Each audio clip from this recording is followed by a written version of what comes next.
Hello everybody, welcome back to a new video. My name is Sarah and today I'm going to be doing my August wrap-up.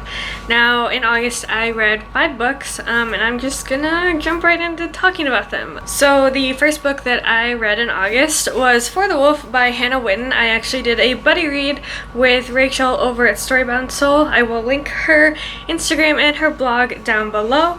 Her and I have been friends since early grade school, and we were both really excited about this book, and so we did a buddy read together, and I know I for sure absolutely love this book, and I think it's safe for me to say that Rachel did as well. So this is kind of described as a Red Riding Hood retelling. I wouldn't actually call it that. I kind of think it's just loosely takes some of the themes of Red Riding Hood and applies it to really a brand new story. And so this book is set in a world where there's a saying, the first daughter is for the throne, the second is for the wolf. And so this is in terms of like the royal family, and we follow 2 princesses, they're twin sisters, Neve and Red, Neve being the oldest and then Red being the second daughter. And so on their 20th birthday, Red is then sent to the World to be a sacrifice to the wolf in hopes that the wolf will then release the gods that have been entrapped in the Wilderwood and presumably entrapped by the wolf. But of course when Red gets there and meets the wolf, she realizes that there's a lot more to the story and the history of their world than what everybody else understands. And I just really enjoyed this book. I had a lot of fun reading it. Obviously this has the Wilderwood, a creepy sentient forest. Sentient forests are one of my favorite fantasy tropes, and I actually think that this is one of the best ones that I have read so far. It's definitely creepy. There are trees with teeth in here, and I just had a lot of fun reading that and kind of seeing how the portrayal of the Wilderwood and the relationship of the Wilderwood with various characters kind of changes throughout the story. I found that really interesting. I also really liked how the story was set up, the structure of it. We mainly follow Red, the sister that is meant for the wolf, but there are a scattering of chapters titled interludes, and they follow from Neve's perspective as she is carrying on without Red. And so I think that not only added like a whole nother layer to the plot itself, as you see kind of what's going on back in the castle and like with the politics and Neve's side of the story, but you also get kind of another layer of Neve and Red's relationship, and it really strengthens their sisterly bond, being able to see kind of how the two of them cope without each other, because they are truly really close sisters, and it was just a really enjoyable relationship to read about. But overall, like, I really truly did love both sisters. And then of course there's Eamon the wolf, and first of all, he smells like books and coffee. That's how Whitten wrote him, and she could have just stopped right there and I would have already called him absolute perfection. But he was just a really interesting character, especially with just like how he interacted with other characters and kind of this strong sense of guilt that he harbored, and I think Whitten did a really good job writing that. And I also just really found it fascinating how his magic worked and how you got to really see visually how that took a toll on him. I think Whitten's writing style in general is just so beautiful. I absolutely fell in love with it. She has such like an exquisite sense of word choice, very specific word choices, and I think that was like one of my favorite parts of this book was just seeing her put sentences together, and just how visually focused this book was. I am really looking forward to the second book, especially with kind of how this one ended and where it's looking like it's going. Pretty sure I'm gonna have my heart ripped out of my chest in the second book, just with how I predict it going, but I absolutely loved this one and I gave it 5 stars. The second book that I read in August was Dance of Thieves by Mary E. Pearson. So this is the first in what I think is a duology. However, it is like its own standalone duology, but it's set in the same world as her first trilogy, The Kiss Deception. And I had went into this thinking that I could read this without having read her first trilogy and be okay. And yes and no. So we basically follow two main characters, and the story is told from their dual perspectives. So we flip-flop their perspectives each chapter. We follow Jace, who is the son of this family that runs this kind of hidden trade town. This family has run it for generations. It's kind of like almost like a mob ran town. And then so the father just died, and Jace is now inheriting the title of kind of the leader of this town, and he's quickly having to step into these shoes. And then we follow Cassie, who is a member of the main character from the Kiss Deception's elite guard, and she is going into this town to try to find someone that she thinks is being harbored by the family that runs this town. And so the two characters, Cassie and Jace, end up kind of crossing paths, and there's a lot of deception as they try to kind of use each other as political footholds, and while also falling in love. And I think I would have enjoyed this book a lot more if I would have read the original trilogy first.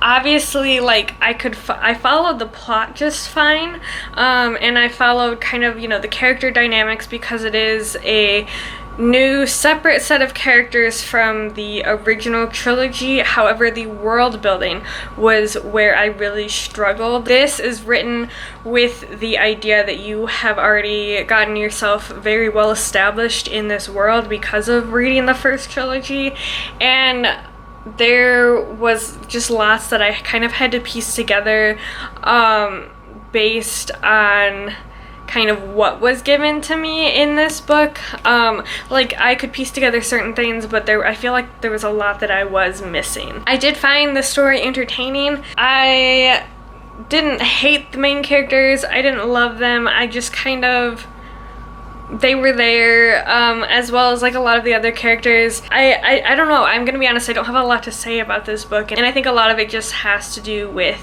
the fact that I didn't read the first trilogy, and that is my fault. But like I said, I did find the plot entertaining. I didn't mind Pearson's writing style. I don't think it was anything too crazy. It wasn't boring, but it wasn't like any style that I particularly love. And yeah, I'm gonna be honest, I don't have a lot to say about this. I gave it 3.5 stars. I don't know if I will be continuing on to the next book or not. This did definitely end in quite a cliffhanger, and I was particularly interested in picking up the second book by the end of the epilogue. However, a couple weeks have passed, and I'm just kind of like, meh, maybe I'll get to it, maybe I won't. So we will see, but I gave this one 3.5 stars. And then after that, I picked up The Final Empire by Brandon Sanderson. This book is the first in the Mistborn trilogy. This copy is just called Mistborn, but it is also known as The Final Empire. This is my first Brandon Sanderson book that I've ever picked up. It is kind of the one that I've seen is recommended as the place to start if you're going to be checking out kind of the Cosmere, which is the overall world and universe of his stories. They all kind of link together in the same universe. And I was really kind of nervous going into this because Sanderson is such a big name, and he's like such an icon in epic fantasy. I was so happy that I absolutely loved this. I had a lot of fun reading this. So basically, we are in a world where it has been like 1,000 years since this hero tried to take down this big bad evil thing, and the hero basically failed. The world is just kind of this desolate place of ash and mist and just this colorless landscape.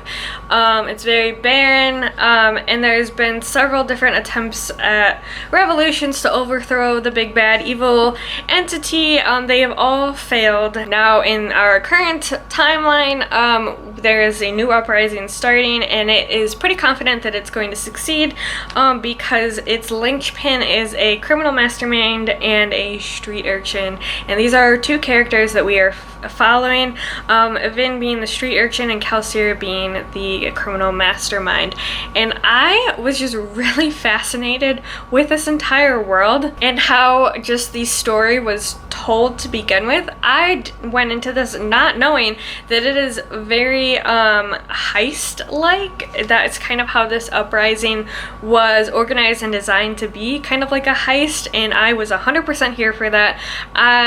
We all know I love Six of Crows, and I love kind of the heist adventure style story, and so when I realized that that's kind of where this was going, I was super excited. The magic system in this story was very interesting. It's all based on kind of the ability to ingest specific metals and use them based on like what metal you ingested. It has a certain quality or power that is associated with it. And I think like the abilities that Sanderson chose to assign to each metal were really interesting, especially in kind of the mechanics behind them. I really enjoyed that, and I found them really unique and creative. I also really loved both of our main characters. They're both very different, but I loved watching how Vin's character in particular grew and progressed as she became a part of this organization, and then Kelsier's character is just absolutely hilarious, and he's just this type of character that I really enjoyed how Sanderson wrote. He's kind of your character that feels like he has nothing left, and so he basically lives off of humor and taking ridiculous risks that have high rewards, and that's kind of just how he goes about life. Yeah, I was just overall really impressed with everything about this book. I was nervous going into it, thinking that maybe Sanderson's writing was going to be a bit too like complex, but that's not the case. I felt it really easy to read, and yeah, I'm just really looking forward to continuing the series and hopefully continuing past this trilogy into the rest of the Cosmere, and I gave this one 4.5 stars. And then after that, I kind of branched away from my planned TBR a bit because I had been granted access to an arc of Iron Widow by Shirin J. Zhao, and let me tell you guys, first of all, thank you to the publishers and NetGalley for granting me access. This book does come out September 21st, so it's coming up pretty quick, and I highly recommend you guys have this book on your radar and you are ready to pick it up because, oh my gosh, it is phenomenal. Like I didn't know really what to expect going into this book. It's described as Pacific Rim meets Handmaid's Tale, and it is loosely inspired by the rise of Wu Zetian, who is the name of our main character, and in real history, she is the first and only female emperor of China. So for some reason, I'm really afraid I'm gonna mess up the kind of synopsis of this story, so I'm just going to read to you what they have on Goodreads. So it says, the boys of Hexiag dream of pairing up with girls to pilot chrysalises, giant transforming robots that can battle the mecha aliens that lurk beyond the Great Wall. It doesn't matter that the girls often die from the mental strain. When 18-year-old Zetian offers herself up as a concubine pilot, it's to assassinate the ace male pilot responsible for her sister's death.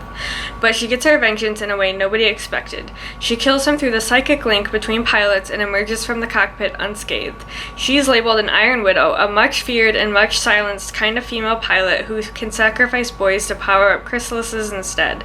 To tame her unnerving yet invaluable mental strength, she is paired up with Li Shimin, the strongest and most controversial male pilot in Huxia. But now that Zetian has had a taste of power, she will not cower so easily. She will miss no opportunity to leverage their combined might and infamy to survive attempt after attempt on her life until she can figure out exactly why the pilot system works in its misogynistic way and stop more girls from being sacrificed. Where do I even begin with how much I love this book? I think that the biggest point of the book that I absolutely loved was Zhao's writing style and how that makes a big point in like incorporating itself into the creation of Zetian's character.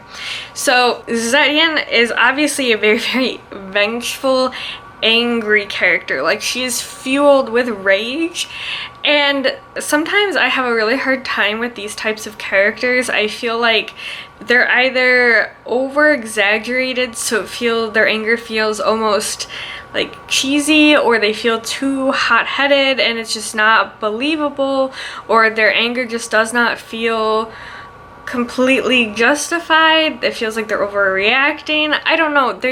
I have kind of a hard time with like rage-filled characters, but Zhao pulls off her character so well.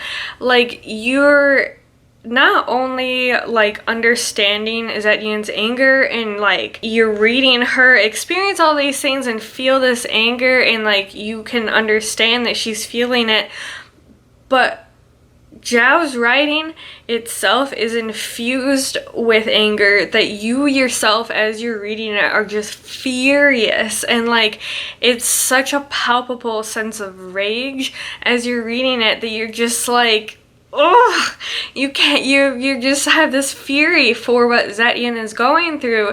And like, I didn't care how bloody and like destructive her decisions became. I was 100% backing her up. I was like, yes, you just crush everything.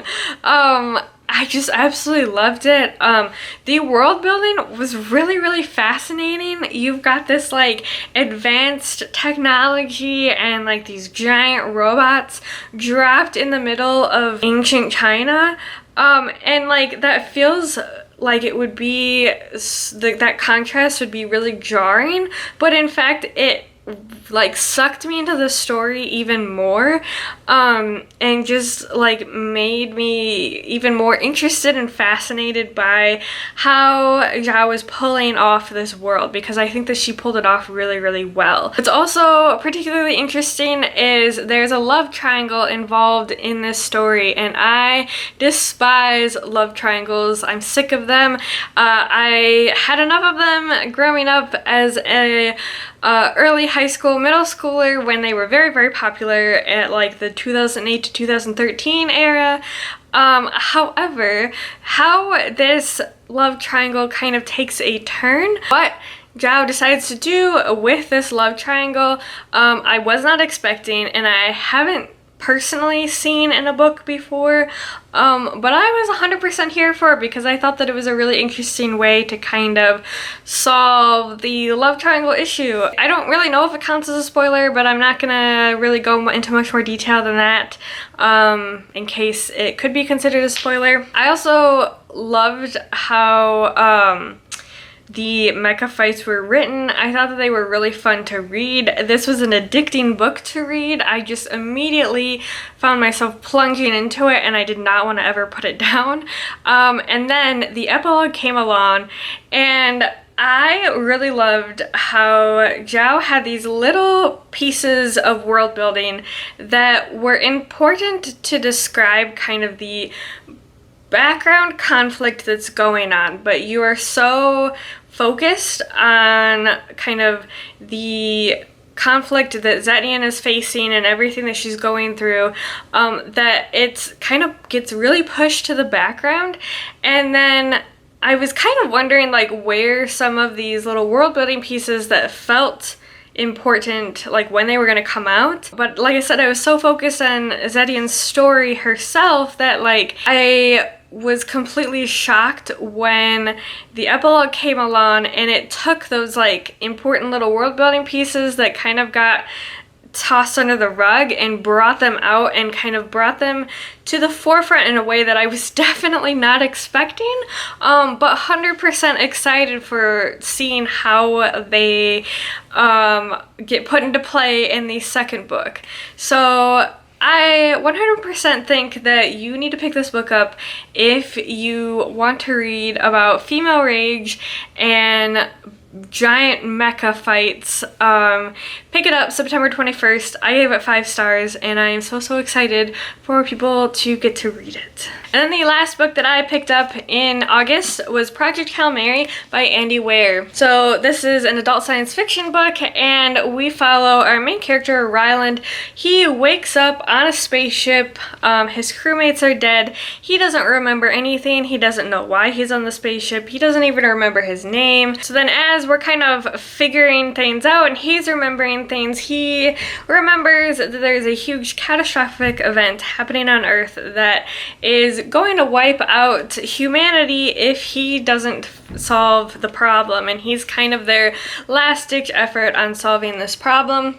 And this is kind of told through, we're following kind of our present day as he's on the spaceship trying to solve the problem, and then we have flashbacks where he's remembering pieces of like how the issue and the catastrophe was discovered, and then kind of the process leading up to the space launch. And I really enjoyed this book.